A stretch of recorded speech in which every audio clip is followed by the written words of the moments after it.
Welcome to part 2 of my denim or jeans junk journal. This is what we've made in the first part. If you've missed that part, please see the link below.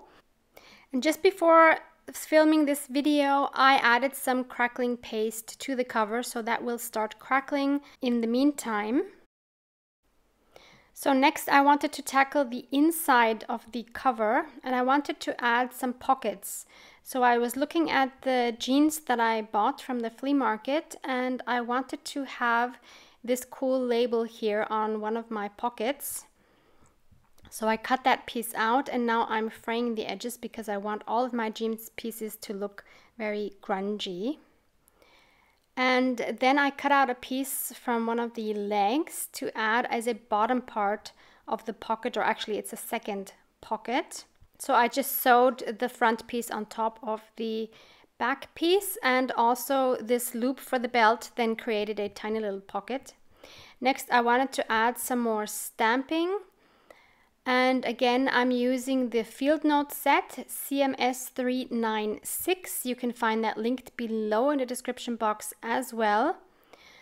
So I'm going to emboss that stamping with some white embossing powder, just like I did on the front for the cover. Here I'm just using a little brush, I think this is from a razor actually, to get rid of the excess powder. Unfortunately, once you melt the powder on material like jeans, it dampens the color quite a lot. So here you see it's melted already, but the white has pretty much disappeared, but you can still see some of it. Then I wanted to grunge up the inside cover a bit by adding some more coffee tea on it, and also some distress stain in Wild Honey to brighten it up a bit with my most favorite yellow. But that seemed a little bit too bright then, so I added some more coffee tea mixture on top of that, and most of that will be covered anyway. And here I'm just showing you the Crackle Paste has crackled in the meantime very nicely. This is the one from Ranger, Tim Holtz. I can link that for you below as well. That's definitely the best one I've ever had. And then I'm adding the Distress Oxide Spray Uncharted Mariner. When you work with these Distress Oxide sprays, I highly recommend you use gloves if you don't want your fingers to be stained for days and days. That kept happening throughout making this journal, and I really wasn't happy with that.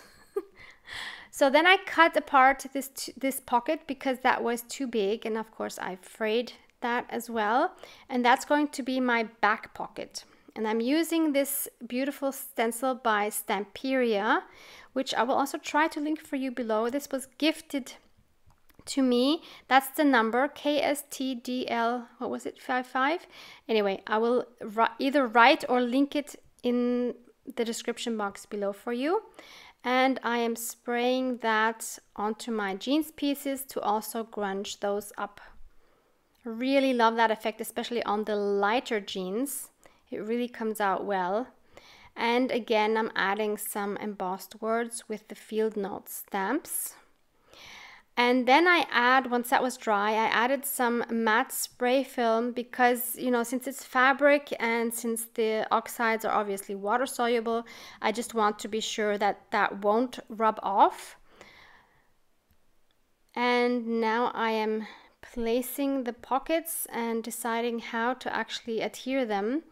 I didn't want as much of that background showing, so I wanted to also adhere some more ephemera to the back. So I have this paper bag here and this card, which I have been hoarding for a long time, and finally I found the perfect place for it. On this paper bag you can see the coffee tea mixture is hardly showing up. On this card it's showing up quite nicely, but I decided it needed some more grunge, so I added this beautiful stencil from Studio Lights. Again, I will either link or write the name of it in the description box below for you.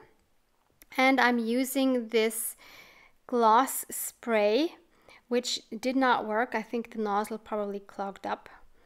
So I decided to use a makeup sponge instead. And as you can see here, I'm finally wearing my gloves. Love that color. It's actually just a little bit less bright than the Wild Honey from Tim Holtz. Then I'm inking up the edges of the ephemera with my vintage photo. And then I took it to my sewing machine and I sewed the bag, just the back part of the bag, onto the cover because I wanted the bag still to open up wide. And since I had that other piece underneath, that sewed that on as well. And on top of that, I'm going to now sew the pocket. So here you can see I've sewn it on, and I didn't sew all the way up on the right side, only up until where that loop is, because my sewing machine, even though it's a heavy duty one, could not handle that. So I decided actually it's quite good to have that open to make it easier to put things in. Then I sewed the back pocket on as well. And I'm going to add some ephemera to that as well, but on the back I wanted the ephemera to be removable. So I have these flashcards, and obviously that looked way too new, so I am grunging that up as well. First I filed some of the paint off, and now I'm again spraying it with my coffee tea mixture, and I'm again using this spray. On this card it didn't work so well because I unfortunately added it to the glossy side, so the paint kind of did its own thing and stayed on the surface, while as on this one it worked beautifully because that was a more rough surface. I grunged it up some more with some more vintage photo and then added those pieces to my pocket as well as another piece. And since this is a design team project for the Digital Collage Club, I'd like to tell you a little bit more of that and show you some of the papers I will be using. So I will be using images from the Digital Collage Club, which is a membership-based website with thousands of royalty-free digital craft supplies. Once you sign up, either for a year or a lifetime membership, you will get instant access. All images are created exclusively for this club. You get new images each week, and you're able to sell the craft items you created with these images. So as I mentioned, there are two options available: a membership for 1 year or a lifetime, which means you pay once and have access to all the images and tutorials for your whole life. You can find discount codes for both types of memberships linked below in the description box. I would like to point out that I do receive a commission if you use these links, so it's also a huge help for my small creative business. As always, thank you in advance if you sign up or if you have joined in the past using my link. Please note that in order to use my codes for the discount, you need to use the link below, otherwise it will not work. This beautiful big butterfly is actually a transfer, but of course it can be used as a regular printout as well. What I'm showing you here is this great pad of canvas paper. I got this one from Action, but I'm pretty sure you can find something online as well. I'm guessing Amazon has something. It's just sheets of canvas in a pad form that you can just tear off, and you can actually also print on them. I saw this idea on one of my design team members' channel, Peggy from the paper Bumblebee. Peggy used this canvas to make an adorable mini journal using one of my printable kits. I will link that video for you below. It's really adorable and worth checking out. So this is what it looks like when you print on the canvas. The one side, which is gessoed, gives you really beautiful colors, and the other side gives you a little more matte look. I think both are beautiful. And so I went ahead and frayed all the edges of all the pages that I printed, which kind of took a while, but it's so worth it. I love this grungy look. And here I'm showing you some of the papers I chose for my signatures. I'm making 3 signatures, 9 pages each. So these here are beautiful original vintage ledger papers. And this is my drawer of all my hoarded special vintage ephemera. Those were extremely special that you just saw. Those are Egyptian invoice forms which were from my hubby's father, who has unfortunately passed away a few months ago. So very, very special indeed.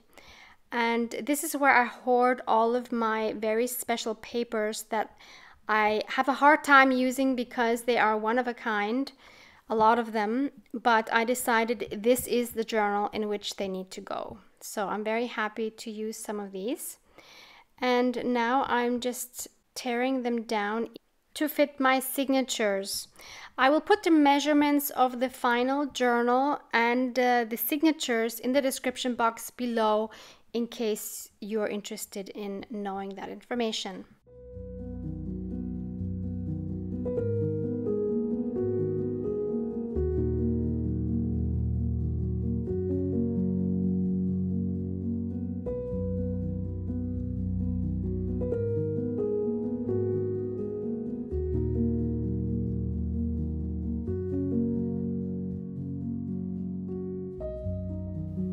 I also chose some of my coffee dyed papers. If you're interested in any of the techniques you see here on the papers, you can find my coffee dyeing video playlist for you linked below. And I will also link digital versions of these for you.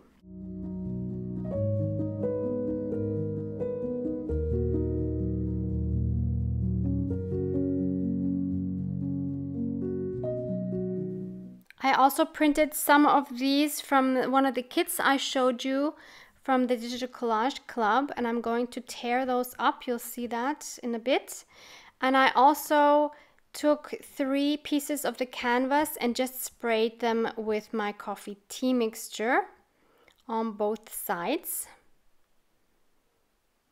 Again, fraying the edges.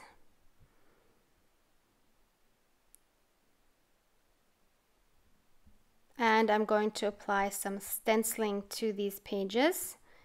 Again, using the same stencils I had before. This first one didn't come out great. It's again the plasticky side, and somehow with the sponge, it just didn't work well. But it did leave an interesting effect nonetheless, so I kept it. This one here, I think, this one I think turned out way too dark for me. I ended up covering that then later with book pages so that you just see the pattern on the edge. This one is fine. They will change again once they are dry, and you will see the color then from the other side, which will be blue, actually comes through to these sides as well, which adds another cool effect. Yeah, so this is the one I decided then to cover up with the book pages. It was just too much. Here the effect turned out a lot differently again, and I really like the way this one turned out, especially the part on the left. It's always so unpredictable what will happen on which surface with which spray and which stencil. It's kind of fun to always be surprised. So here I have the Uncharted Mariner again, which is watered down a little bit because this color is so incredibly intense.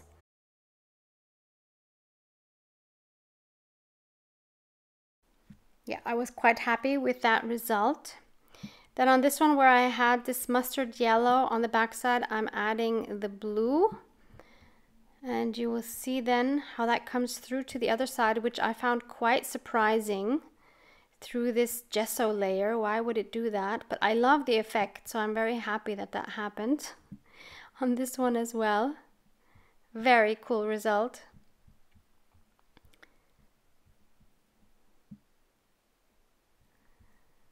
So again, I'm folding these in half to become journal pages. And there you see all of my folded pages. So again, it's 3 signatures, 9 pages per signature. That makes 27 pages in total. So I distributed those among my 3 signatures. And here you see me putting the individual signatures together by alternating various page sizes and colors of the paper. This is, I think, one of the most fun parts of making a journal in my eyes.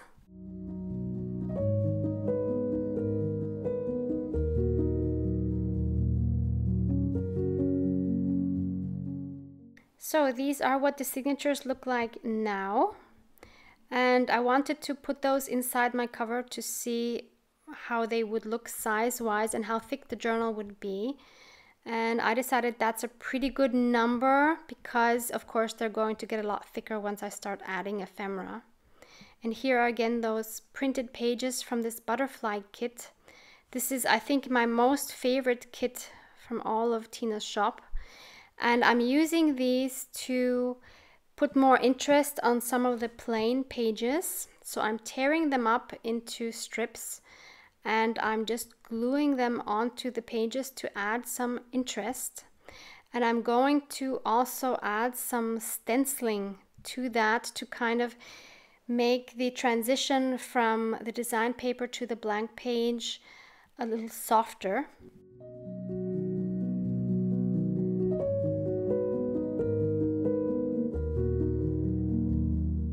Next, I'm tearing some pieces of packaging paper that I had on my desk while I was using these stencils to dab off the extra paint. And I'm going to add those in my journal the same way that I just added those digital papers. This time I'm using matte medium because the packaging paper is so thin. I just need to be careful not to add any of that to the top because obviously these are oxides and they would smear. So I just keep on tearing pieces and adding them to various pages just to create some more interest.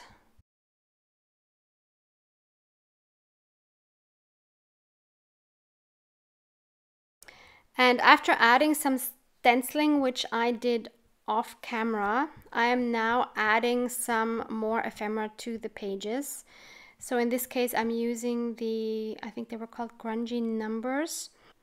So I'm cutting some of these out and I'm going to sew them onto some jeans parts.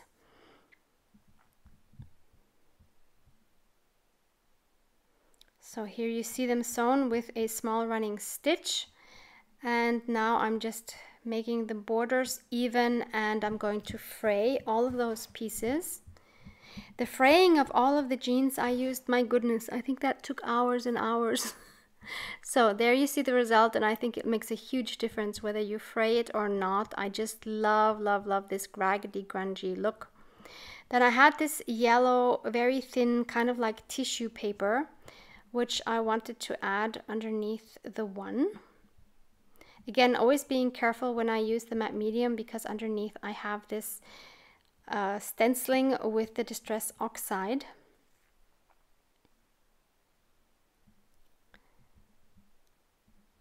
So, and there's, I think, the first, or actually the second page of the first signature done. Here I'm using one of these round images, which are absolutely gorgeous. And I'm adding a cardstock in between two of these images. So I have one in the front and one in the back. I'm inking it up with Vintage Photo, and then I'm stamping this word filed on the front. This is also from the Field Notes set. And then this number on the back side. And then I'm making a hole, adding an eyelet.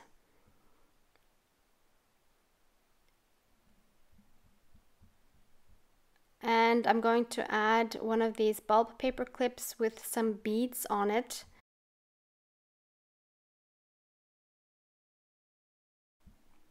And I'm going to attach that with this piece of twine on this buttonhole of this jeans pocket.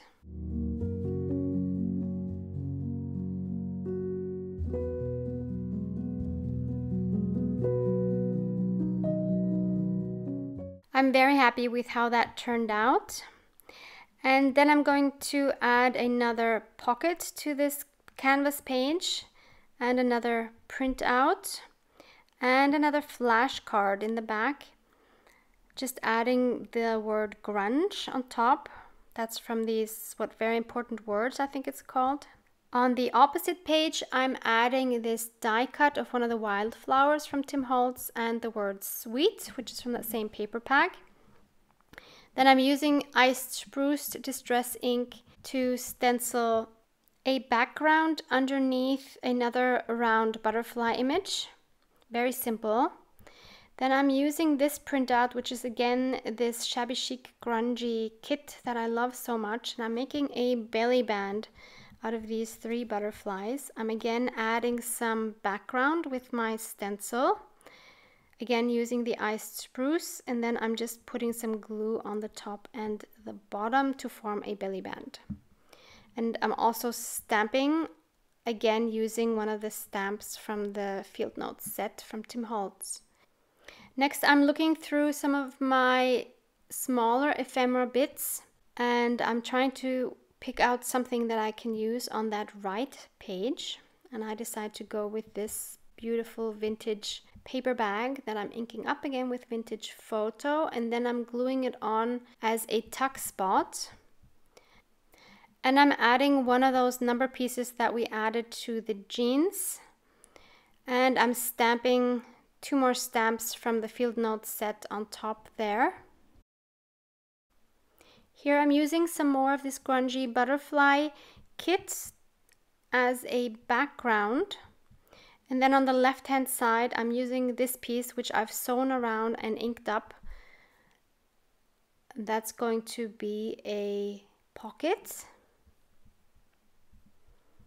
And I'm using one of these beautiful butterfly bookmarks. I'm cutting that out, and I'm going to first glue that onto some cardstock to make it thicker.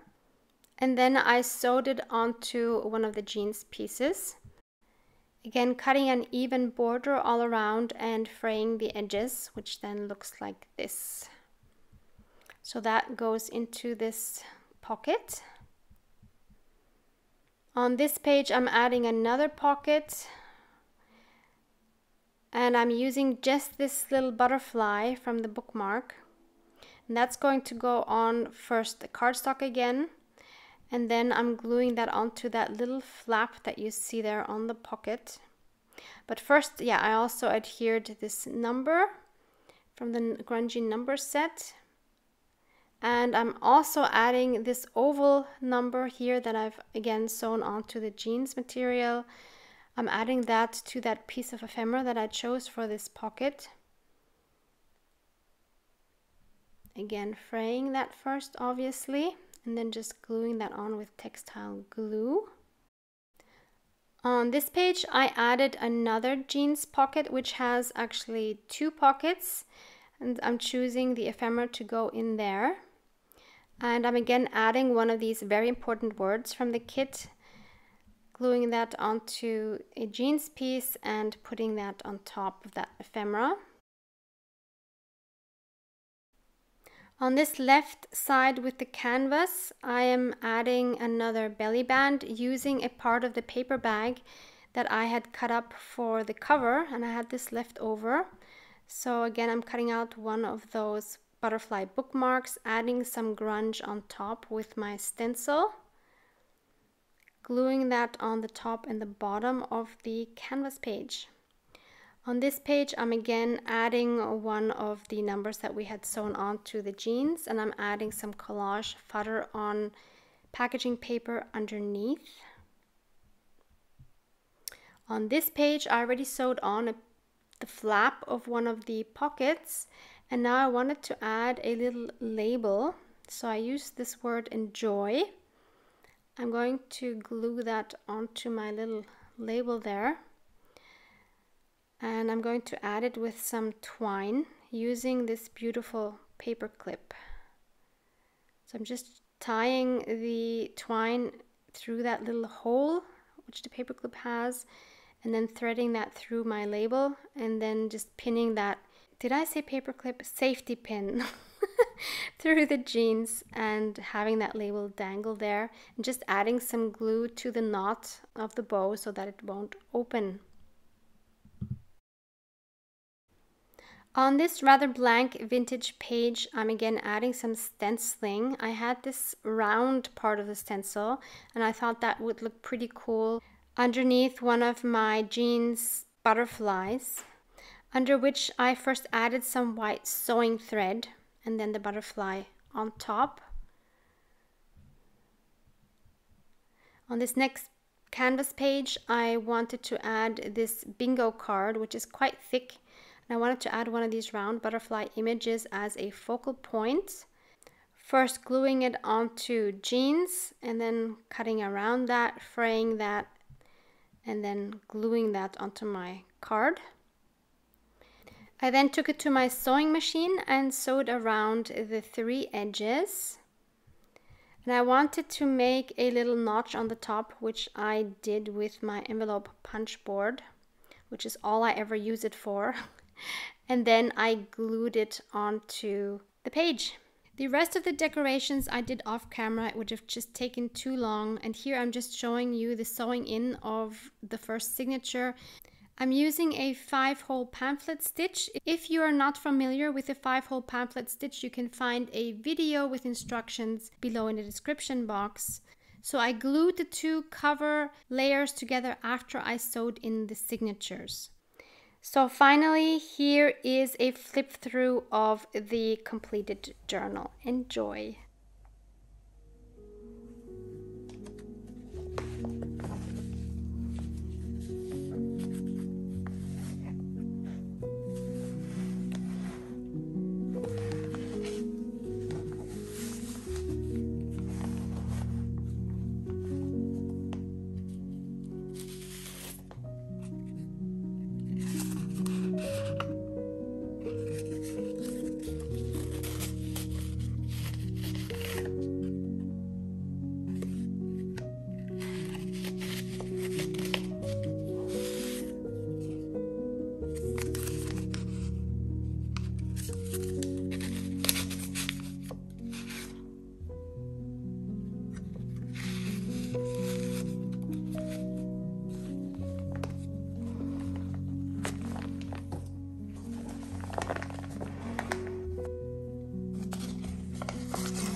Mwah.